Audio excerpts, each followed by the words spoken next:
পবিত্র মাহে রমজান উপলক্ষে প্রতি বছরের মতো এবছরও সাধারণ মানুষের মাঝে গরুর মাংস বিতরণ করেছে মডেল গ্রুপ। নিম্ন আয়ের মানুষ যাদের গরুর মাংস কিনে খাওয়ার সাধ্য নেই, হতদরিদ্র রিকশা চালক ও সাধারণ পথচারীদের মাঝে এই গরুর মাংস বিতরণ করা হয়। বন্দর উপজেলার ৬০টি স্থানে এই গরুর মাংস বিতরণ করে মডেল গ্রুপের কর্মকর্তারা।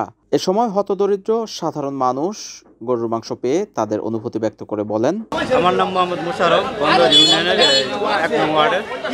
আজকে ইনশাল্লাহ যে আমরা মাংস বিতরণ করেছি, খুব সুন্দর, খুব ভালো আশা রাখি ভবিষ্যতে এরকম সমাজ সেবার কাজে আমাদের বিএনপির দল। মাসুদ সাহেবকে ধন্যবাদ, দোয়া করি জাযাকাল্লাহ খায়ের, উনি যেন ভালো থাকে আর সবসময় আমাদের পাশে এইভাবে থাকে। এ সময় গরুর মাংস কার্যক্রম বিতরণে উপস্থিত ছিলেন মডেল গ্রুপের HR admin Arup Kumar Saha, development GM Monir Hossain সহ আরো অনেক কর্মকর্তারা। হয়তো বলতে পারেন না, কথা বলতে পারেন, আজকে মাসুদ সাহেব আমাদের যেই টানটা দিছে, সবাই এলাকাবাসী সবাই অনেক খুশি।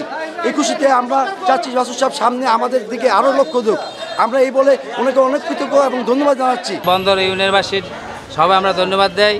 আপনি এইভাবে যদি গরিব দেন, সবাই আমরা আপনার সাথে আছি। আপনার 1 কেজি মাংস যখন আপনি একজন গরিব মানুষ তার 2-3 দিনের আয় দিয়ে 1 কেজি মাংস কিনতে হয়, এই জন্য তারা মাংস কিনে খেতে পারে না বলে আমাদের ধারণা, এবং আমরা অনেক ক্ষেত্রে দেখেছি তো তারা এটা খেতে পারে না। এই জন্য প্রত্যেক রমজান মাসে প্রায় 7 থেকে 8 দিন আমাদের পুরা রমজান মাসের বিভিন্ন ডেটে আমাদের পুরা নারায়ণগঞ্জ শহর, বন্দর, নারায়ণগঞ্জের বন্দরের বিভিন্ন ইউনিয়ন আছে, সব জায়গায় গরিব মানুষের মাঝে আমরা এই মাংস বিতরণ করে থাকি, যাতে একদম গরিব মানুষের হাতে যেয়ে আমরা মাংসটা দিয়ে আসি, যাতে করে এই মাংসটা অন্য বড় লোকের হাতে না পড়ে, এবং গরিব মানুষের এই যে তারা মাংসটা নিয়ে যেয়ে তারা যখন বাসায় যে তাদের বাচ্চাদের নিয়ে, সংসারের মানুষদের নিয়ে খাবে, তখন যে মনের থেকে যে একটা তৃপ্তি, মনের থেকে যে একটা ভালোবাসা, সেই ভালোবাসাটা কিন্তু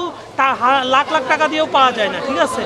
তা ওইটা চিন্তা করে আমাদের মডেল গ্রুপের MD sir mister Masuduzzaman sir, উনি মূলত ওই প্ল্যানগুলো কিন্তু উনি করে, যে কি করলে কোথায় কখন তাদেরকে কি দিব, অর্থাৎ কোন এলাকায় কোন গরিব মানুষের মাঝে কোন সামগ্রীগুলো দেয়া যায়, উনি কিন্তু প্ল্যান করে। এবং ওনার প্ল্যানগুলো আমরা যখন শুনি তখন কিন্তু অ্যাকসেপ্ট করি, কারণ দেখেছি যে না, আমাদের চিন্তা থেকে স্যারের চিন্তা অনেকটা বেশি ভালো এবং সময় উপযোগী এবং সত্যি মানে সেটা গ্রহণযোগ্য। আজকে বন্দরের বিভিন্ন জায়গায় আমরা মাংস দিয়েছি, এখানে আমরা আরও দিচ্ছি, আরও কয়েকটা জায়গা দিব। তা এটা আমাদের চলমান থাকবে, আমাদের পুরো রমজান মাসে চলমান থাকবে, এর বাইরেও। NAN TV, Narayanganj.